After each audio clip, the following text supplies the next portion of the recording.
الحمد لله رب العالمين نحمده ونستعينه ونؤمن به ونتوكل عليه ونعوذ بالله من شرور أنفسنا ومن سيئات أعمالنا من يهده الله فلا مضل له ومن يضلل فلن تجد له وليا مرشدا اللهم صل على محمد وعلى آل محمد كما صليت على إبراهيم وعلى آل إبراهيم إنك حميد مجيد اللهم بارك على محمد وعلى آل محمد كما باركت على إبراهيم وعلى آل إبراهيم إنك حميد مجيد أما بعد فإن خير الحديث كتاب الله وخير الهدي هدي محمد صلى الله عليه وسلم وشر الأمور محدثاتها وكل محدثة بدعة وكل بدعة ضلالة وكل ضلالة في النار يا أيها الذين آمنوا اتقوا الله حق تقاته ولا تموتن إلا وأنتم مسلمون.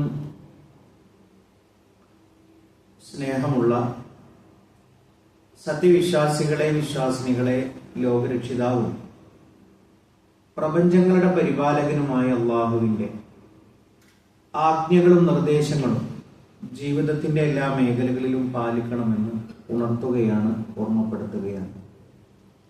റഹ്മാനായ റബ്ബ് നമ്മുടെ ഈ കൂടിച്ചേരൽ ഉഖറവിയായ ലോകത്ത് ഏറെ നന്മകൾ ലഭിക്കുന്ന അമലുകളിൽ ഉൾപ്പെടുത്തി അനുഗ്രഹിക്കുമാറാകട്ടെ. പ്രിയപ്പെട്ട സത്യവിശ്വാസികളെ വിശ്വാസിനികളെ, ഇസ്ലാമിൽ ഒരു കാര്യം വിശ്വാസവും അതേപോലെ തന്നെ അന്ധവിശ്വാസവും ഒക്കെ ആയി മാറുന്നത് അതിന് പ്രമാണങ്ങളുടെ പിൻബലമുണ്ടോ ഇല്ലയോ എന്ന് നോക്കിയിട്ടാണ്. അപ്പൊ ഒരാൾ പറയുകയാണ് ഇന്ന കാര്യം വിശ്വാസമാണ്, ഇന്ന കാര്യം അന്ധവിശ്വാസമാണ് എന്ന് പറയുമ്പോൾ അതിന് 1400 കൊല്ലങ്ങളുടെ പിൻബലമുണ്ടോ എന്നുള്ളതാണ്, പാരമ്പര്യമുണ്ടോ എന്നുള്ളതാണ് പരിശോധിക്കപ്പെടേണ്ടത്. ഹബീബായ റസൂലുള്ളാഹി സ്വല്ലല്ലാഹു അലൈഹി വസല്ലം എന്തൊന്ന് ദീനായി കാണിച്ചു തന്നുവോ അതാണ് ഇന്നും ദീനായിട്ടുള്ളത്. അന്ന് എന്തൊന്ന് ദീനായി കാണിച്ചു തന്നില്ലയോ അത് ഇന്നും ദീനല്ല എന്നുള്ളത് നമുക്കെല്ലാവർക്കും അറിയാവുന്ന കാര്യമാണ്. പ്രമാണം കൊണ്ടൊരു കാര്യം സ്ഥിരപ്പെട്ടാൽ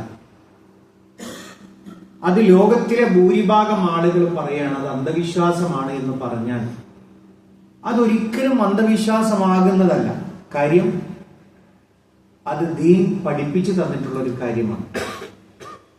അതേപോലെ തന്നെ പ്രമാണത്തിൽ സ്ഥിരപ്പെടാത്ത ഒരു കാര്യം ഭൂരിഭാഗം ആളുകളും പറയുകയാണ് അത് വിശ്വാസമാണ്, അത് മുസ്ലിമിന്റെ ആചാരമാണ് എന്ന് പറഞ്ഞാൽ അതൊരിക്കലും വിശ്വാസമാവുകയില്ല എന്നുള്ളത് നമ്മളെല്ലാവരും ചെറുപ്പത്തിൽ തന്നെ പഠിച്ചിട്ടുള്ള ഒരു കാര്യമാണ്. അതോടൊപ്പം പ്രിയപ്പെട്ടവരെ, നമ്മളെ സംബന്ധിച്ചിടത്തോളം നമ്മുടെ ജനനം മുതൽ മരണം വരെ, അതുമല്ലെങ്കിൽ അതിനു മുമ്പ് തന്നെ, നമ്മൾ ജനിക്കുന്നതിന് മുമ്പ് തന്നെ, മരണാനന്തരത്തിനു ശേഷമുള്ള ലോകത്തുമൊക്കെ പൂർണ്ണമായും റഹ്മാനായ റബ്ബിന്റെ നിയന്ത്രണത്തിലാണ് നമ്മൾ ഓരോരുത്തരുമുള്ളത്. നമ്മുടെ കാര്യത്തിൽ പോലും പലപ്പോഴും നമുക്ക് പൂർണ്ണമായ സ്വാതന്ത്ര്യം നൽകപ്പെട്ടിട്ടില്ല. അതുകൊണ്ട് തന്നെ അല്ലാഹു സുബ്ഹാനഹു തആല പൂർണ്ണമായി നമ്മളെ നിയന്ത്രിക്കുന്ന അല്ലാഹു നമുക്ക് പറഞ്ഞു തരണം, ഇന്നതാണ് നീ വിശ്വസിക്കേണ്ടത്, ഇന്നത് നീ വിശ്വസിച്ചുകൂടാ എന്നുള്ളത് നമുക്ക് കൃത്യമായി പഠിപ്പിച്ചു തരാം. അപ്പൊ സ്വാഭാവികമായിട്ടും നമ്മുടെ മനസ്സിലൊരു ചോദ്യം വരും, അള്ളാഹു പഠിപ്പിച്ചു തന്നതാണോ നമ്മുടെ ജീവിതത്തിലുള്ളത്? ഉറപ്പായും നമ്മൾ അതെ എന്നാണ് നമ്മുടെ മറുപടി. കാരണം ഒരിക്കലും അള്ളാഹു നമ്മളോട് നേരിട്ട് സംസാരിക്കുകയില്ല. പിന്നെയോ ലക്ഷോപലക്ഷം പ്രവാചകന്മാരെ അള്ളാഹു ഈ ലോകത്തിലേക്ക് പറഞ്ഞയച്ചു. എന്തിനു വേണ്ടി? ജനങ്ങളെ ഹിദായത്തിലേക്ക് ക്ഷണിക്കാൻ വേണ്ടി. ആ പ്രവാചക ശൃംഖലയിലെ അവസാനത്തെ കണ്ണിയാണ് അന്ത്യപ്രവാചകനായ മുഹമ്മദ് മുസ്തഫ സല്ലല്ലാഹു അലൈഹി വസല്ലം. ഇനി ഒരു നബി കടന്നു വരാനില്ല. അതുകൊണ്ട് തന്നെ പ്രവാചകൻ സല്ലല്ലാഹു അലൈഹി വസല്ലമ എന്തൊന്ന് വിശ്വാസമായി കണ്ടുവോ അതാണ് നമ്മുടെയും വിശ്വാസമാവേണ്ടത്. എന്തൊന്ന് അവിശ്വാസമായി അനാചാരമായി പഠിപ്പിച്ചുവോ അതാണ് നമ്മളെ സംബന്ധിച്ചിടത്തോളം അനാചാരമായിട്ടുണ്ടാവേണ്ടത്. പ്രിയപ്പെട്ടവരെ, ഇത്രയും വലിയൊരു ആമുഖം ഞാൻ പറയാനുള്ള ഒരു കാര്യം, ഇന്ന് മുസ്ലിം ഉമ്മത്തിൽ ഒട്ടനവധി അന്ധവിശ്വാസങ്ങളിലൂടെയാണ് കടന്നുപോകുന്നത്. എപ്പോഴും നമ്മൾ കേൾക്കാറുള്ളത് പോലെ ഒരു കള്ളനെ നമുക്ക് തിരുത്താൻ കഴിയും. കാരണം ആ കള്ളന് ബോധ്യമുണ്ട് ഞാൻ ചെയ്യുന്നത് തെറ്റാണ് എന്നുള്ളത്. എന്നാൽ അന്ധവിശ്വാസങ്ങൾ ചെയ്യുന്ന ആളുകളെ സംബന്ധിച്ചിടത്തോളം ഞാനാണ് ശരി, ഞാൻ മാത്രമേ ശരിയാണു എന്ന് വിശ്വസിക്കുന്ന ആളെ നമുക്ക് എങ്ങനെ തിരുത്താൻ കഴിയും? അതിനാണ് ഒരു ഉരകല്ല് സ്വർണത്തിന്റെ മാറ്റി പരിശോധിക്കുന്നത് പോലെ നമ്മുടെ ദീൻ അള്ളാഹു കബൂൽ ചെയ്യുന്നതാണോ എന്ന് പരിശോധിക്കാനുള്ള എല്ലാ കാലഘട്ടത്തിലെയും പണ്ഡിതന്മാർ ഉപയോഗിച്ചിട്ടുള്ള ഒരേ ഒരു മാനദണ്ഡം എന്ന് പറയുന്നത് അള്ളാഹുവിന്റെ കിതാബിലുണ്ടോ, അത് വിശദീകരിച്ചു തന്ന പ്രവാചകൻ സല്ലല്ലാഹു അലൈഹി വസല്ലമ കൽപ്പിച്ചു തന്നിട്ടുണ്ടോ എന്നുള്ളത് പരിശോധിക്കലാണ് നമ്മുടെ മുമ്പിലുള്ളത്. ഈ ഉമ്മത്ത് ചിന്ന ഭിന്നമായി പോകും. എന്നിട്ട് പ്രവാചകൻ പറഞ്ഞു, ജൂത ക്രിസ്ത്യാനികൾ 72, എന്റെ ഉമ്മത്ത് 73-ൽ പരം കക്ഷികളായി മാറും. എന്നിട്ട് പ്രവാചകൻ പറഞ്ഞു, നിങ്ങൾ എന്ത് ചെയ്യുക? നിങ്ങൾ എന്റെ ചര്യകളെ നിങ്ങൾ മുറുകെ പിടിക്കുക, അണപ്പല്ല് കൊണ്ട്. അണപ്പല്ല് കൊണ്ട് മുറുകെ പിടിക്കുക. അതേപോലെ തന്നെ സച്ചരിതരായിട്ടുള്ള ഖലീഫമാരുടെ സമ്പ്രദായങ്ങളെ നിങ്ങൾ എന്ത് ചെയ്യുക? അണപ്പല്ല് കൊണ്ട് മുറുകെ പിടിക്കുക. അപ്പൊ നിങ്ങൾ പഴച്ചു പോകൂല എന്ന് പറഞ്ഞു. എന്നാൽ പ്രിയപ്പെട്ടവരെ, നമ്മുടെ നാട്ടിലേക്ക് വരുമ്പോൾ ഞാൻ ചില ഉദാഹരണങ്ങൾ പറയുകയാണ്. ഇപ്പൊ നമ്മുടെ വീട്ടിൽ ഒരു പുതിയൊരു സന്തതി പറക്കുകയാണ്, ഗർഭമുണ്ട് എന്നറിയുകയാണ്. ഞാനിത് പറയുന്നത് ജനനം മുതൽ തുടങ്ങുന്നു അന്ധവിശ്വാസങ്ങളുടെ ഒരു വലിയ നിര. അങ്ങനെ ഒരു കുട്ടി ജനിച്ചു കഴിഞ്ഞാൽ പ്രിയപ്പെട്ടവരെ കാണാൻ കഴിയുന്നത് എന്താണ്? അന്ധവിശ്വാസങ്ങളുടെ ഒരു പ്രളയമാണ് കാണുന്നത്. 1ഉം 2ഉം അന്ധവിശ്വാസങ്ങളല്ല, അതിന്റെ ഒരു പ്രളയമാണ് കാണുന്നത്. ഓരോ നാടിനും കുടുംബത്തിനും അതിനനുസരിച്ച് വ്യത്യാസങ്ങൾ, അതിൽ ഏറ്റക്കുറച്ചിലുകൾ ഉണ്ടാകും. എല്ലായിടങ്ങളിലും കാണുന്നത് ജനിച്ചു വീഴുന്ന കുട്ടിയെ കറുത്ത കളർ ധരിപ്പിക്കുക. ചിലപ്പോൾ അത് ഡ്രസ്സാകാം, അതുമല്ലെങ്കിൽ വളകളാകാം, കറുത്ത കുപ്പിവളകളാകാം. അതുമല്ലെങ്കിലോ ഒരു വെളുത്ത കുഞ്ഞാണെങ്കിൽ കവിളത്ത് ഒരു വലിയ രൂപത്തിലുള്ള മഷി ഉപയോഗിച്ച് ഒരു കുത്തിടുന്നത് കാണാം. അതിന്റെ സ്ഥാനം മുഖത്ത് പലയിടങ്ങളിലാകാം. ചില ഭാഗത്ത് നെറ്റിയിലാകാം, പുരികത്തിന്റെ മുകളിലായിട്ടാകാം, അതുമല്ലെങ്കിൽ കവിളിലാകാം. അപ്പൊ ഇതെന്താണ്? ഇത്രയും സുന്ദരമായ മുഖത്ത് ഇതെന്തിനാ ഒരു അഭംഗിയായിട്ട് വെക്കുന്നത്? ചിലയിടത്ത് കാണാൻ കഴിയും പിന്നെ ചരടുകൾ, പ്രത്യേകമായ ചില ചരടുകൾ, അത് കഴുത്തിൽ അണിയിക്കപ്പെടും. അത് ആ ഒരു സമയത്ത് മാത്രമേ അതിന്റെ ആവശ്യമുള്ളൂ. അതേപോലെ തന്നെ അരയിൽ കിട്ടും, ചിലയിടങ്ങളിൽ കാലിൽ കിട്ടും. അത് അവയവങ്ങൾ ചില നാടിനനുസരിച്ച് അത് മാറിക്കൊണ്ടിരിക്കും. പക്ഷെ അതിന്റെ പിന്നിലുള്ള വിശ്വാസം എന്ന് പറയുന്നത് ഏത് നാട്ടിൽ എവിടെ ധരിച്ചാലും ആ നാട്ടിന്റെ വിശ്വാസം എന്ന് പറയുന്നത് അത് ചെയ്യുന്ന ആളുകളുടെ പിന്നിലുള്ള ഒരു വിശ്വാസം എന്ന് പറയുന്നത് ഒന്നാണ്. അതെന്താണ്? അത് കുട്ടിക്ക് ദോഷം ബാധിക്കാതിരിക്കാൻ വേണ്ടിയിട്ടാണ്. ഒരു കുത്തിട്ട് കഴിഞ്ഞാൽ, ഇപ്പൊ പ്രായമുള്ള ഉമ്മമാരുണ്ടെങ്കിൽ പറയും, ഇത്രയും ആൾക്കാർ വന്നു പോയതല്ലേ, കുട്ടി ഇങ്ങനെ തേങ്ങി കരയുന്നതല്ലോ, അപ്പൊ അത് അവിടെ കിടക്കട്ടെ, അത് അങ്ങനെ തന്നെ നിൽക്കട്ടെ. അപ്പൊ അതെന്താണ്? അത് പിന്നെ ആ വിശ്വാസം കൈമാറി വരികയാണ്. അത് മരുമക്കളിലേക്ക് കൊടുത്തു, പെൺമക്കളിലേക്ക് കൊടുത്തു.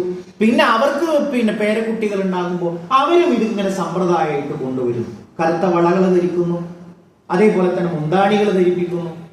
അപ്പൊ ഇതിന്റെ പിന്നിലുള്ള വിശ്വാസം എന്ന് പറയുന്നത് കുട്ടിക്ക് ദോഷമേൽക്കാതിരിക്കാൻ വേണ്ടിയിട്ടാണ്. ഞാൻ എന്റെ ആമുഖം നിങ്ങളുടെ മനസ്സിൽ എപ്പോഴും ഉണ്ടാകണം. ഇന്ന് ഒരു കാര്യം ദീനാകണമെങ്കിൽ 1400 കൊല്ലങ്ങൾക്ക് മുമ്പ് ദീനാണോ അന്ന് പറഞ്ഞ കുട്ടിക്ക് ഹബീബായ റസൂലുള്ളാഹി സ്വല്ലല്ലാഹു അലൈഹി വസല്ലമക്ക് നൂറുകണക്കിന് ആയിരക്കണക്കിന് സഹാബത്തും കുഞ്ഞുങ്ങളും ഉണ്ടായിട്ടുണ്ട്.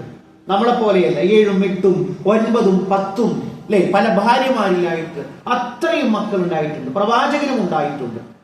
അന്ന് പ്രവാചകൻ പ്രസവിച്ചപ്പോ ഇന്നത്തെ സൗകര്യങ്ങളില്ലെങ്കിൽ വിശ്വാസം ഉണ്ടാവുകയല്ലോ. ഒരു കറുത്ത ഒരു വളയം ധരിപ്പിക്കുകയോ ഒരു ഡ്രസ്സ് എടുപ്പിക്കുകയോ ഏതെങ്കിലും ഒരു ഭാഗത്ത് ഈ ഒരു അഖീദയുടെ പ്രകാരം ഇങ്ങനെ ചെയ്തതായിട്ട് നമുക്ക് കാണാൻ കഴിയുമോ എന്നുള്ളതാണ് നമ്മൾ പരിശോധിക്കേണ്ടത്. ഒരിക്കലും നമുക്ക് ആ സമ്പ്രദായം തന്നെ കാണാൻ കഴിയില്ല. മാത്രമല്ല, ഈ ഉമ്മത്തിന് ആരാണ് പഠിപ്പിച്ചു കൊടുത്തത്? സാധാരണ പറയാറുള്ളത് കണ്ണേർ ബാധിക്കാതിരിക്കാനാണ്. കണ്ണേർ സംഭവിച്ചാൽ നമ്മളെ സംബന്ധിച്ചിടത്തോളം നമുക്കതൊരു സംശയമുണ്ടെങ്കിൽ അല്ലാഹു സുബ്ഹാനഹു തആല ആ പ്രവാചകൻ കൃത്യമായ രീതിയിൽ പ്രാർത്ഥന പഠിപ്പിച്ചു തന്നിട്ടുണ്ട്. ഹസൻ ഹുസൈൻ റളിയല്ലാഹു അൻഹും അവരെ പിടിച്ചു നിർത്തിയിട്ട് പ്രവാചകൻ പറയുന്നുണ്ട്, ഇന്നി ഉഈദു ബിക്കുമാ, നിങ്ങളെ രണ്ടുപേരെയും കണ്ണേറിൽ നിന്ന് ഞാൻ അള്ളാഹുവിനോട് കാവൽ ചോദിക്കുന്നു. അള്ളാഹുവിനോട് കാവൽ ചോദിക്കുകയാണ് വേണ്ടത്. അതല്ലാതെ ഒരു കറുത്ത കളറിലേക്ക് അഭയം തേടുകയല്ല. ആരാ പഠിപ്പിച്ചത് കറുത്ത കളറിന് അങ്ങനത്തെ ഒരു കഴിവുണ്ട്, ശക്തിയുണ്ട് എന്നുള്ളത്? നമ്മളെ സംബന്ധിച്ചിടത്തോളം അള്ളാഹുവിനല്ലേ ശക്തിയുള്ളത്. എങ്ങനെയായി ഈ ഉമ്മത്ത് പിഴച്ചു പോകുന്നത്? അത് മാത്രമല്ല പ്രിയപ്പെട്ടവരെ, നമ്മളെ സംബന്ധിച്ചിടത്തോളം ആലോചിച്ചു നോക്കൂ. 10 മാസക്കാലം ഉമ്മയുടെ ഗർഭപാത്രത്തിലാണ് ആ കുഞ്ഞ് കഴിഞ്ഞത് അല്ലേ? ലോകത്തുള്ള എല്ലാ മെഡിക്കൽ സംവിധാനവും ഒരു ഭാഗത്തൊരു ത്രാസിൽ വെച്ചു. ഒരു ഉമ്മയുടെ ഗർഭപാത്രത്തിൽ അള്ളാഹു ഒരുക്കിയിട്ടുള്ള സംവിധാനം ഒരു ത്രാസിൽ വെച്ചു. ആലോചിച്ചു നോക്കൂ, ഏതിനാണ് തൂക്കം വരിക? ഒരു നഴ്സില്ല, ഒരു ഡോക്ടർ ഇല്ല, ഒരു ചെറിയ ഒരു സംവിധാനം പോലും പുറത്തു നിന്നില്ല. പൂർണ്ണമായും ആ അതിസങ്കീർണമായ ഘട്ടങ്ങൾ അള്ളാഹുവാണ് നിയന്ത്രിച്ചത് അല്ലെ?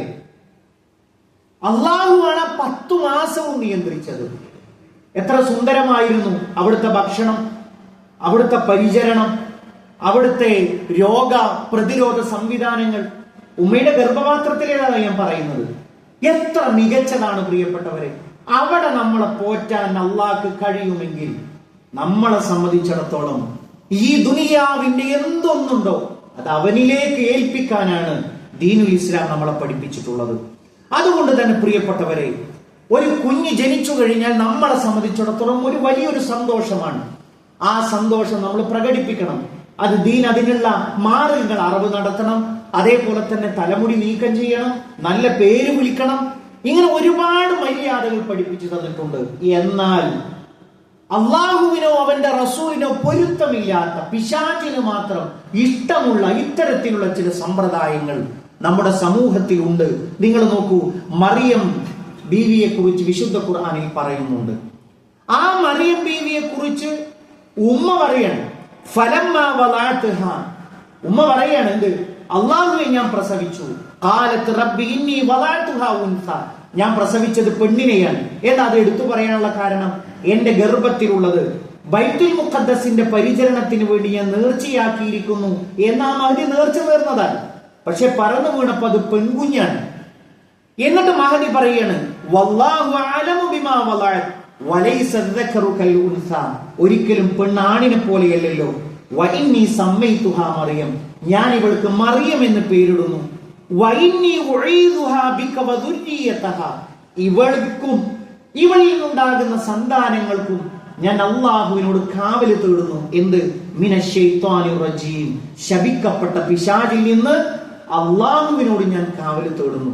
നിങ്ങൾ ആലോചിച്ച് നോക്കൂ, ഒരു ഉമ്മ എന്തു ചെയ്യണം, ഒരു കുഞ്ഞിനെ കിട്ടിയാൽ ഒരു ഉമ്മ എന്തു ചെയ്യണം എന്നുള്ളത് വളരെ ലളിതമായി പഠിപ്പിക്കുന്ന വിശുദ്ധ ഖുർആനിന്റെ അധ്യാപനമാണ് നമ്മൾ കേട്ടിട്ടുള്ളത്.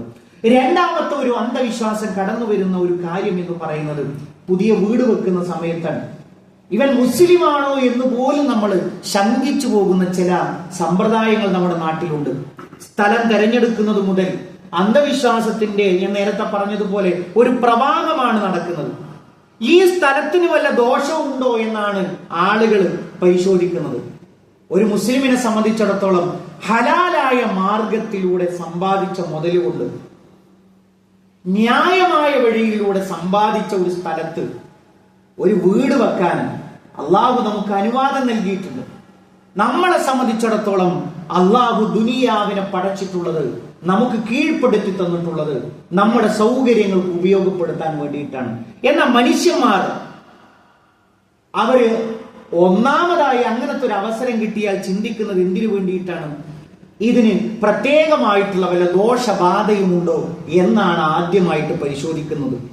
ഇപ്പൊ നമ്മള് സാധാരണ കേൾക്കാറുണ്ട്, കന്നിമൂല നോക്കാറുണ്ട്. അങ്ങനെ കന്നിമൂല നോക്കണം, ഇതൊക്കെ വളരെ ശാഠ്യത്തോടു കൂടി ചില രക്ഷിതാക്കൾ മക്കളെ പറഞ്ഞു കൊടുക്കും. നീ സ്ഥലം വാങ്ങിയാൽ പോരാ, അവിടെ ദോഷമുണ്ടോ എന്നുള്ളത് പരിശോധിക്കണം എന്നുള്ളതാണ്. എന്താ ഈ കന്നിമൂല? വടക്ക് പടിഞ്ഞാറ് ഭാഗത്ത് വാസ്തുദേവൻ എന്ന് പറയുന്ന ഒരു ദേവൻ അവിടെ കിടക്കുന്നുണ്ട്. നമ്മൾ ആലോചിച്ചു നോക്കും, ഇത് ആരുടെ വിശ്വാസമാണ്? ഇതാരുടെ വിശ്വാസമാണ്? ഒരു മുസ്ലിമാണ് ഇങ്ങനെ ചിന്തിക്കുന്നത്. ആ ഭാഗത്ത് എന്ത് ചെയ്യാൻ പറ്റില്ല? കിണർ വരാൻ പാടില്ല. അതേപോലെ തന്നെ ആ ഭാഗത്ത് എന്ത് ചെയ്യാൻ പാടില്ല? വെള്ള ടാങ്കുകളോ അതേപോലെ തന്നെ ബാത്റൂമുകളോ വരാൻ പാടില്ല. എന്താ അതിന്റെ പിന്നിലുള്ള അസിൽ എന്താണ്? അപ്പൊ വാസ്തുദേവൻ കോപിക്കും. കോപിച്ചാലോ ആ വീട്ടിൽ അനിഷ്ടങ്ങൾ സംഭവിക്കും. ഇതൊക്കെ നമുക്ക് എല്ലാവർക്കും അറിയാവുന്ന കാര്യമാണ്. അത് മാത്രമല്ല, നമ്മളെ സംബന്ധിച്ചിടത്തോളം നമ്മളെ വീടുകളൊക്കെ ഉണ്ടാക്കുമ്പോൾ പല രൂപങ്ങൾ ഉണ്ടാക്കി, കോലങ്ങൾ ഉണ്ടാക്കി അതിൽ എഴുതി വെക്കും. അഭിപ്രായം വേണ്ട പലതും എഴുതി നമ്മുടെ നാടുകളിൽ കാണാൻ കഴിയും. യഥാർത്ഥത്തിൽ അഭിപ്രായം അവിടെയല്ലേ വരേണ്ടത്? ഒരു വീടുണ്ടാക്കിയ ആള് പറയണത്, എടോ ഞാൻ വീടുണ്ടാക്കിയ സമയത്ത് ആ പോർച്ച് ഒരു 3 അടി അങ്ങോട്ട് മാറ്റിയിരിക്കണം, ഇത്രയും സൗകര്യം ഉണ്ടായിരുന്നു. ഈ വീടുണ്ടാക്കുമ്പോ അതൊന്ന് ശ്രദ്ധിക്കണം കേട്ടോ. അപ്പോഴല്ലേ അഭിപ്രായം വരേണ്ടത്. അഭിപ്രായം ഒരാൾ വീടിന്റെ നിർമ്മാണത്തിലല്ലേ പറഞ്ഞു തരേണ്ടത്. അപ്പൊ ഇതിന്റെ പിന്നിലുള്ള വിശ്വാസം എന്താണ് പ്രിയപ്പെട്ടവരെ? അതേപോലെ തന്നെ ഇപ്പൊ നമ്മളൊരു വീടുണ്ടാക്കുന്ന സമയത്ത് എന്ത് ചെയ്യുന്നു? ഒരു സിദ്ധനെ കൊണ്ടുവരുന്നു, ഒരു തങ്ങളെ കൊണ്ടുവരുന്നു. എന്നിട്ടോ അയാളെ കൊണ്ട് കുറ്റി അടിപ്പിക്കുന്നു. എന്താ അതിന്റെ പിന്നിലുള്ള വിശ്വാസം? അദ്ദേഹം ബർക്കത്ത് കൊണ്ടുവരും എന്നുള്ളതാണ്. എന്നാൽ എല്ലാ കുറ്റിയും അയാളാണോ അടിക്കുക? അല്ല, ആദ്യത്തെ ഒരു കുറ്റിയാണ്. ബാക്കിയോ അന്യ സംസ്ഥാനത്തുള്ള ഒരു തൊഴിലാളിയായിരിക്കും. എല്ലാ കല്ലും അയാളാണോ വെക്കുക? എല്ലാ കട്ടിലെയും അയാളാണോ വെക്കുക? പ്രിയപ്പെട്ടവരെ, ഇത് ഏത് ഉമ്മത്തിന്റെ വിശ്വാസത്തിലാണ് നമ്മൾ ജീവിക്കുന്നത് എന്നുള്ളത് പരിശോധിക്കപ്പെട്ടു. നമ്മുടെയൊക്കെ ചുറ്റുപാടുകളിൽ ധാരാളക്കണക്കിന് ഇത്തരത്തിലുള്ള വിശ്വാസങ്ങളുമായി ജീവിക്കുന്ന ആളുകളുണ്ട് അല്ലേ? താമസമാക്കുന്ന സമയത്ത് അന്ന് ഭയങ്കര സംഭവമാണ്. അന്ന് അള്ളാഹു നമുക്ക് ഹലാലാക്കി തന്ന അനുവദനീയമാക്കി തിന്നോളി കുടിച്ചോളി, അമിതമാക്കരുത് എന്ന് പറയുന്ന ഭക്ഷണം, അത് അവിടുത്തെ ഒരു ദേവിയുടെ ഒരു പ്രീതിക്ക് വേണ്ടി എന്താണ് അത് തിളച്ചു തൂയിപ്പോടം അവിടെ. നിങ്ങൾ ആലോചിച്ചു നോക്കൂ പ്രിയപ്പെട്ടവരെ, എത്രമേൽ കൊടിയമായിട്ടുള്ള അന്ധവിശ്വാസങ്ങളിലേക്കാണ് ഈ ഉമ്മത്ത് കടന്നു പോകുന്നത്. അത് മാത്രമല്ല, നമ്മളെ സംബന്ധിച്ചിടത്തോളം വളരെ ഗൗരവമായി ആലോചിക്കുന്നത് മറ്റൊരു കാര്യം, ഒരു യാത്ര പുറപ്പെടുകയാണ്. അപ്പൊ യാത്ര പുറപ്പെടുന്ന സമയത്ത് എന്താണ്, ആ ആളെ സംബന്ധിച്ചിടത്തോളം ചില മൃഗങ്ങൾ മുന്നിൽ കൂടെ പോകാൻ പാടില്ല. അതേപോലെ തന്നെ ചില പ്രത്യേകമായ പക്ഷികള്, അതേപോലെ മൃഗങ്ങള് അന്ന് കണ്ടാൽ പ്രായമുള്ള ആൾക്കാർ പറയുന്നത് ഈ വീട്ടിൽ എന്തോ സംഭവിക്കുന്നുണ്ട്. അതല്ലെങ്കിൽ ചില പ്രത്യേകമായ പക്ഷികൾ എന്തെങ്കിലും തരത്തിലുള്ള ശബ്ദങ്ങൾ ഉരുവിട്ട് കഴിഞ്ഞാൽ, ചില ആളുകളെ ഈ 2 പക്ഷികളൊക്കെ ഒന്നിച്ചു കണ്ടു കഴിഞ്ഞാൽ ഇവിടെ എന്തോ അനർത്ഥങ്ങൾ സംഭവിക്കുന്നു. ഇത്തരത്തിലുള്ള വിശ്വാസങ്ങൾ പുലർത്തുന്ന ആളുകൾ മുസ്ലിമീങ്ങളുടെ കൂട്ടത്തിലുണ്ട് എന്ന് പറയുമ്പോൾ, അതേപോലെ തന്നെ അത് മാത്രമല്ല പ്രിയപ്പെട്ടവരെ, എന്തെങ്കിലും ഒരു വിശേഷമായിട്ടുള്ള ദിവസങ്ങൾ നമ്മൾ തീരുമാനിക്കും. ഒരു ഉദാഹരണത്തിന് വീട്ടിൽ കല്യാണം നടക്കുന്നു. അപ്പൊ ആദ്യമായിട്ട് പ്രായമുള്ളവർ കൂടിയിരുന്ന് അതിന്റെ തീയതിയും സൗകര്യങ്ങളും 2 കൂട്ടക്കാരുടെയും കാര്യങ്ങളൊക്കെ തീരുമാനിക്കുമ്പോൾ ഇനി പറയും, ഇനി പ്രധാനപ്പെട്ട ഒരു കാര്യം നമുക്ക് വെക്കാനുണ്ട്. എന്താണത്? ഇതിന് നഹ്സ് ഉണ്ടോ എന്നുള്ളത് നോക്കണമെന്നാണ്. എന്താ നഹ്സ് എന്ന് പറഞ്ഞാൽ? ദുശകുനം എന്നാണ്. അത് ദിവസത്തിന് മാത്രമല്ല, ചില ആളുകളെ കണ്ടാൽ, കടക്കാരൊക്കെ ഉണ്ടെങ്കിൽ പ്രത്യേകം ശ്രദ്ധിച്ചോളി, ചില ആളുകളെ കണ്ടാൽ അന്ന് ആ കച്ചവടം അയാളാണ് ആദ്യം വന്നിട്ട് വിൽപ്പന നടത്തുന്നെങ്കിൽ അന്നത്തെ കാര്യം കഴിഞ്ഞു. അതേപോലെ തന്നെ കടമാണ് ഒരാൾ ആദ്യം വന്നിട്ട് കടം ചോദിക്കുകയാണെങ്കിലോ അന്നത്തെ കാര്യം കഴിഞ്ഞു. ഒരു വിശ്വാസി എന്താ വിചാരിക്കേണ്ടത്? 2 കൂലി കിട്ടിയതാണ്. എന്ത്? കടം പൈസയായിട്ട് അവൻ എന്ത് ചെയ്യും? ഉണ്ടാവുമ്പോ തരും. പിന്നെയോ കടം കൊടുത്തു കഴിഞ്ഞാൽ അള്ളാന്റെ അടുക്കൽ നിന്ന് അതൊരു വലിയ കൂലിയാണുള്ളത്. ഒരാൾക്ക് കടം കൊടുത്താൽ അള്ളാഹുവിന്റെ അടുക്കൽ വലിയ കൂലിയാണ്. അപ്പൊ ഒരാൾക്ക് കടം കൊടുക്കുമ്പോൾ ഒരു വിശ്വാസിയായ കച്ചവടക്കാരൻ മനസ്സിൽ ഇരട്ട കൂലിയുടെ സന്തോഷത്തിലുണ്ടാവും. അയാളിൽ നിന്ന് പണം കിട്ടുകയും ചെയ്യും. അള്ളാഹുവിന്റെ അടുക്കൽ ഒരു പുണ്യമായി അത് രേഖപ്പെടുത്തപ്പെടുകയും ചെയ്യും. എന്നാൽ ഇതല്ലാതെ വിശ്വസിക്കുന്ന ആളുകൾ എന്ത്, കടം വാങ്ങിപ്പോയാൽ അന്നത്തെ കച്ചവടം തന്നെ അത് ബർക്കത്തില്ലാതായി പോകും എന്ന് വിശ്വസിക്കുന്ന ആളുകൾ ഇഷ്ടംപോലെ നമ്മുടെ സമൂഹത്തിൽ, മുസ്ലിം ഉമ്മത്തിൽ കാണാൻ കഴിയും. പ്രിയപ്പെട്ടവരെ, അവസാനിപ്പിക്കുമ്പോൾ ഒരൊറ്റ കാര്യം കൂടി, വളരെ ലളിതമാണ് ദീനിന്റെ കാര്യം. നിങ്ങൾ ആലോചിച്ച് നോക്കൂ, പ്രവാചകൻ സല്ലല്ലാഹു അലൈഹി വസല്ലമ ഒരു നമസ്കാര ശേഷവും പിരിയാറില്ല ഈ ഒരു ദുആ ചൊല്ലാതെ. എന്താ ദുആ? അല്ലാഹുമ്മ ലാ മാനിഅ ലിമാ അഅ്തൈത വലാ മുഅ്തിയ ലിമാ മനഅത. അല്ലാഹുവേ, നീ നൽകിയത് തടയാൻ ആരുമില്ല, നീ തടഞ്ഞത് നൽകുവാനും ആരുമില്ല. നമ്മുടെ ഹൈവേകളിലൂടെ എത്ര ജീവനുമായിട്ട് വാഹനങ്ങൾ ചീറിപ്പാഞ്ഞു പോകുന്നു അല്ലേ? എത്രയോ വലിയ സംവിധാനങ്ങളിലേക്ക് ആളുകളെ എത്തിപ്പിടിക്കാനുള്ള ബദ്ധമായ പുറപ്പാടിനാണ് അവരുള്ളത് അല്ലേ? അള്ളാഹു ഖളാ ആക്കിയിട്ടുണ്ടെങ്കിൽ അയാൾ എഴുന്നേറ്റ് നടന്നു വരും. അള്ളാഹു ഖളാ ആക്കിയിട്ടില്ലെങ്കിലോ ഏതു സംവിധാനങ്ങൾ ഒരുക്കി കാത്തിരുന്നാലും, ലോകം മുഴുവൻ കാത്തിരുന്നാലും റഹ്മാനായ റബ്ബിന്റെ ഖളാ മാത്രമേ നടപ്പിലാവുകയുള്ളൂ. മഹാനായ ഇബ്രാഹിം നബി അലൈഹിസ്സലാം അല്ലേ, തീയിന്റെ ഒരു സ്വഭാവം എന്ന് പറയുന്നത് കരിച്ചു കളയുക എന്നുള്ളതാണ്. അള്ളാഹു തീരുമാനിച്ചു, യാ നാറു കൂനി ബർദൻ വസ്സലാമൻ അലാ ഇബ്രാഹിം. ഇബ്രാഹിമിന് നീ പിന്നെ തണുപ്പാകണം, ചൂടാകരുത്. പിന്നെയോ സലാമാകണം, രക്ഷയാകണം. ഇതാണ് അള്ളാഹുവിന്റെ ഖളാ. നമ്മൾ പ്രാർത്ഥിക്കുക, പ്രവർത്തിക്കുക, നമ്മളെ കൊണ്ട് എന്തൊക്കെ കഴിയും ആ വിഷയത്തിൽ അത് നമ്മൾ അധ്വാനിക്കുക, റഹ്മാനായ റബ്ബിനോട് നമ്മൾ ദുആ ചെയ്യുക. ഇതാണ് നമ്മളെ ഏൽപ്പിച്ചിട്ടുള്ളത്. ലാ ഹൗല വലാ ഖുവത ഇല്ലാ ബില്ലാഹ്. ഏതു ശക്തിയാകട്ടെ, ഏതു പ്രതാപമാകട്ടെ, അത് അള്ളാഹുവിനെ കൊണ്ടല്ലാതെ ഇല്ല എന്ന് മനസ്സിനെ പറഞ്ഞു പഠിപ്പിക്കുക. മാത്രമല്ല, ജീവിതത്തിൽ ചെയ്യുന്ന ആചാരങ്ങളുടെയും വിശ്വാസങ്ങളുടെയും അതിന്റെ ശക്തി എത്രത്തോളം ഉണ്ട് എന്നുള്ളത് നമ്മൾ ഓരോരുത്തരും അറിഞ്ഞു പഠിക്കൽ നമ്മളെ സംബന്ധിച്ചിടത്തോളം ബാധ്യതയാണ്. കാരണം ഒരാളുടെ അവസാന ശ്വാസം ലാ ഇലാഹ ഇല്ലല്ലാഹ് എന്നായാൽ അയാൾ ദഖലൽ ജന്ന എന്നാണ്, സ്വർഗത്തിൽ പ്രവേശിക്കുന്ന. എന്താ ലാ ഇലാഹ ഇല്ലല്ലാഹ് എന്ന് പറഞ്ഞാൽ?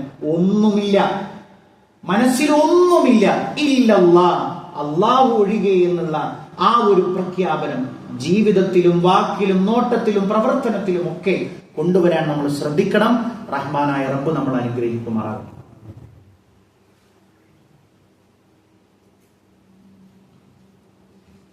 അൽഹംദുലില്ലാഹ് അൽഹംദുലില്ലാഹി റബ്ബിൽ ആലമീൻ വസ്സലാത്തു വസ്സലാമു അലാ റസൂലിഹിൽ അമീൻ നബിയിനാ വഹബീബിനാ മുഹമ്മദിൻ സല്ലല്ലാഹു അലൈഹി വസല്ലം വഅലാ ആലിഹി വസഹ്ബിഹി അജ്മഈൻ. അമ്മാ ബഅദ്. പ്രിയപ്പെട്ട സത്യവിശ്വാസികളെ, വിശ്വാസിനികളെ, ഒരിക്കൽ കൂടി അള്ളാഹുവിന്റെ ആജ്ഞാ നിർദ്ദേശങ്ങൾ ജീവിതത്തിന്റെ എല്ലാ മേഖലകളിലും പാലിക്കണമെന്ന് ഉണർത്തുകയാണ്, ഓർമ്മപ്പെടുത്തുകയാണ്. മഹാനായ റസൂലുള്ളാഹി സ്വല്ലല്ലാഹു അലൈഹി വസല്ലമയുടെ അനുചരന്മാർ, സഹാബത്ത്, അവരുടെ ഇസ്ലാമിലേക്കുള്ള പ്രവേശവും അതേപോലെ തന്നെ അവരുടെ ജീവിതക്രമവും ഒക്കെ നമുക്ക് ഏറെ ആവേശവും അതേപോലെ തന്നെ ദീനീപരമായ ചിട്ടയും ഒക്കെ സമ്മാനിക്കുന്ന ചരിത്രങ്ങളാണ്. അതിൽപ്പെട്ട ഒരു ചരിത്രമാണ് മഹാനായ അബൂദർ ഗിഫാരി റളിയല്ലാഹു അൻഹുവിന്റെ ചരിത്രം. അദ്ദേഹം ഗിഫാർ ഗോത്രക്കാരനാണ്. പ്രവാചകൻ സല്ലല്ലാഹു അലൈഹി വസല്ലമ ദഅവത്തിന്റെ തുടക്കത്തിലാണ് അദ്ദേഹം ഇസ്ലാമിനെ കുറിച്ച് അറിയുന്നത്. എല്ലാവരും അടക്കം പറച്ചിലുള്ള സംസാരങ്ങളാണ്, ആരും വ്യക്തമായിട്ട് പറയുന്നില്ല. ഒരു പ്രവാചകൻ മക്കത്ത് വന്നിട്ടുണ്ട്, അദ്ദേഹം അവിടെ പ്രശ്നങ്ങളൊക്കെ ഉണ്ടാക്കുന്നു എന്നാണ് പുറം ലോകത്ത് ചർച്ച. അപ്പൊ ഇതൊന്ന് അറിയാൻ വേണ്ടി അദ്ദേഹം കഅബാലയത്തിലേക്ക് ചെന്നു. അദ്ദേഹത്തിന് അറിയാം, അങ്ങനെ പരസ്യമായിട്ട് ആരും പറയുന്നില്ല. എല്ലാവരും മുഹമ്മദിന്റെ വാക്കുകൾ കേൾക്കുന്നവരെ നോട്ടമിടുന്ന ഒരു സാഹചര്യമുണ്ട്, അവരെ ആക്രമിക്കുന്ന ഒരു സാഹചര്യമുണ്ട്, അവരെ പീഡിപ്പിക്കുന്ന ഒരു സാഹചര്യമുണ്ട് എന്ന് മനസ്സിലാക്കി കഅബാലയത്തിൽ 3 ദിവസം അവിടെ മക്കയിൽ കഴിഞ്ഞുകൂടുകയാണ്. അങ്ങനെ ഓരോരുത്തരും മുഹമ്മദിനെ കുറിച്ച് സല്ലല്ലാഹു അലൈഹി വസല്ലമയെ കുറിച്ച് അടക്കം പറയുമ്പോൾ കാതുകോർത്ത് കേൾക്കും. അങ്ങനെ അവസാനം 3-ാമത്തെ ദിവസം അദ്ദേഹം പ്രവാചകൻ എവിടെയുണ്ട് എന്നുള്ളത് മനസ്സിലാക്കി.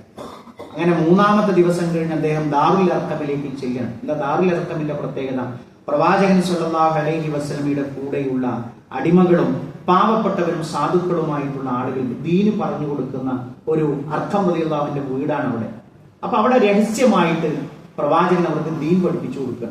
അങ്ങനെ പ്രവാചകൻ കയറി ചെല്ലു, പ്രവാചകനെ കാണാനുള്ള അതിയായ മോഹത്താൽ അബൂദർ റളിയല്ലാഹു അൻഹു കയറി ചെല്ലുകയാണ്. ചെന്നപ്പോ പ്രവാചകൻ ഒരു പാറയുടെ പുറത്തിരിക്കണം. എന്നിട്ട് സ്വഹാബത്തിന് ഖുർആനിൽ നിന്ന് അവതീർണമായ ആയത്തുകളെ പഠിപ്പിച്ചു കൊടുക്കണം. അപ്പൊ കണ്ട മാത്രയിൽ അദ്ദേഹമാണ് നേതാവ് എന്ന് മനസ്സിലാക്കി പ്രവാചകന്റെ കാലിന്റെ ചോട്ടിൽ അവിടെ പോയിരുന്നു. പ്രവാചകൻ അവനെ ഉയർന്നിരിക്കുകയാണ്, പ്രവാചകന്റെ കാലിന്റെ ചോട്ടിൽ പോയിരുന്നു. എന്നിട്ട് പറഞ്ഞു, മുഹമ്മദ്, നീ പാടുന്ന ആ പാട്ടൊന്നും എനിക്ക് പാടിക്കൊണ്ട. അപ്പൊ അദ്ദേഹത്തിന്റെ ഒരു ധാരണ ഖുർആൻ എന്ന് പറയുന്ന ഒരു ഗാനമാണ്, ആ ഗാനത്തിന്റെ വശ്യതയിലാണ് ആളുകളൊക്കെ വീഴുന്നത് എന്നുള്ളതാണ്. അപ്പൊ പ്രവാചകൻ സല്ലല്ലാഹു അലൈഹി വസല്ലമ തന്റെ പുതിയ വിദ്യാർത്ഥിയോട് പറഞ്ഞു, അത് പാട്ടല്ല, പിന്നെയോ ഇന്നഹു ഹുവ ഖുർആനും മജീദ്, അത് ഖുർആനാണ്. അപ്പൊ എന്തോ ആയിക്കൊള്ളട്ടെ, പുതിയ സ്റ്റുഡന്റിന് അതൊന്നും വിഷയമല്ല, അതെന്തോ ആയിക്കൊള്ളട്ടെ, നീ ഒന്ന് പാടിക്കാന്ന് ചൊല്ലിക്കൊണ്ട. അങ്ങനെ പ്രവാചകൻ സല്ലല്ലാഹു അലൈഹി വസല്ലം വിശുദ്ധ ഖുർആനിൽ നിന്ന് പാരായണം ആരംഭിച്ചു. അങ്ങനെ പാരായണം ചെയ്ത് പ്രവാചകൻ തന്റെ വിദ്യാർത്ഥി എന്ത് ചെയ്യുന്നു എന്ന് നോക്കി, ഒന്ന് ഇടക്കൊന്ന് ഓതുന്നതിനിടയിൽ നോക്കി. അദ്ദേഹം കരയാണ്. അപ്പൊ അദ്ദേഹത്തെ എഴുന്നേൽപ്പിച്ചു നിർത്തി. എന്നിട്ട് കെട്ടിപ്പിടിച്ചിട്ട് പറഞ്ഞു, പരിചയപ്പെടാണ്, നീ എവിടുന്നാണ്? അവ പിന്നീട് ഇസ്ലാമിലേക്ക് വന്നതിന് ശേഷം ഈ തന്റെ ചരിത്രം പറയുന്നതിനിടക്ക് അബൂദർ റളിയല്ലാഹു അൻഹു പറയുന്നുണ്ട്, ഞാൻ ആ ഗോത്രത്തിന്റെ പേര് പറഞ്ഞപ്പോ പ്രവാചകന്റെ മുഖത്തൊരു ഭാവമാറ്റം ഉണ്ടായി. അതെന്താണ്? റിഫാർ ഗോത്രക്കാരെന്ന് പറഞ്ഞാൽ കൊള്ളക്കാരൻ. അവരുടെ അടുക്കലൂടെ ഒരാൾ പോയി കഴിഞ്ഞാൽ അയാളെ എല്ലാം പിടിച്ചു വാങ്ങിയിട്ടാണ് അയാൾ ഒഴിവാക്കുക. അങ്ങനെ പറഞ്ഞ് ഞാൻ റിഫാർ ഗോത്രക്കാരനാണ്. ശരി. അപ്പൊ അദ്ദേഹത്തെ യാത്ര അയക്കുകയാണ്. ഇവിടെ കാര്യങ്ങളൊക്കെ കുറച്ചൊരു പ്രയാസത്തിലാണ്. ഒന്ന് ക്ലിയർ ആകുന്ന സമയത്ത് നീ ഇങ്ങോട്ട് വരണം, നമുക്ക് ഒന്നിച്ച് മുന്നോട്ട് പോകാം എന്നൊക്കെ പറയുമ്പോൾ അദ്ദേഹത്തെ യാത്രയാക്കുന്ന സമയത്ത് പ്രവാചകനോട് അദ്ദേഹം ഒരു കാര്യം പറയണം. എന്ത്? ഞാനിപ്പോ ഇവിടെ നിന്ന് ഞാൻ ഷഹാദത്ത് ചൊല്ലാൻ പോവാണ്. ഇതേ ഷഹാദത്ത് ഞാൻ എന്ത് ചെയ്യും? ഞാൻ മുസ്ലിം ആയി കഴിഞ്ഞാൽ കഅബാലയത്തിൽ പോയിട്ട് ഞാൻ പ്രഖ്യാപിക്കും.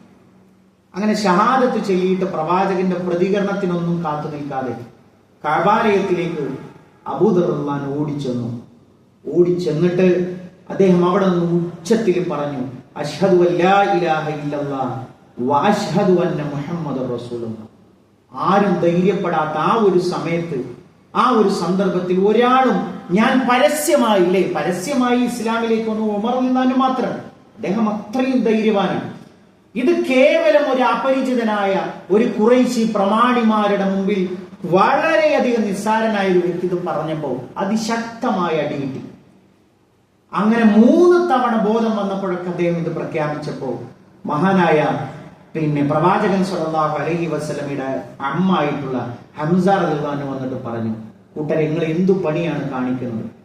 ഇദ്ദേഹം റിഫാർ ഗോത്രക്കാരനാണ്. നമ്മുടെ കാഫിലകൾ, കച്ചവട സംഘങ്ങൾ കടന്നു പോകുന്ന വഴിയിലാണ് ഇവരുടെ ഗോത്രമുള്ളത്. നമ്മുടെ കച്ചവട സംഘങ്ങൾക്കൊക്കെ എന്തെങ്കിലും പറ്റിക്കഴിഞ്ഞാൽ എന്താ സംഭവിക്കുക? അങ്ങനെയാണ് അദ്ദേഹത്തിന് മോചനം ഉണ്ടാകുന്നത്. പിന്നീട് നമുക്കറിയാം, തബൂക്ക് യുദ്ധവേളയിൽ അദ്ദേഹം തന്റെ കബീലയിലെ വ്യക്തികളെ ഇസ്ലാമിലേക്ക് ക്ഷണിച്ച് ഒരു വലിയൊരു കൂട്ടമായി തബൂക്കിൽ പങ്കെടുക്കുന്ന ഒരു ഘട്ടം നമ്മൾ കാണും. ചരിത്രത്തിൽ നമുക്ക് കാണാൻ കഴിയും.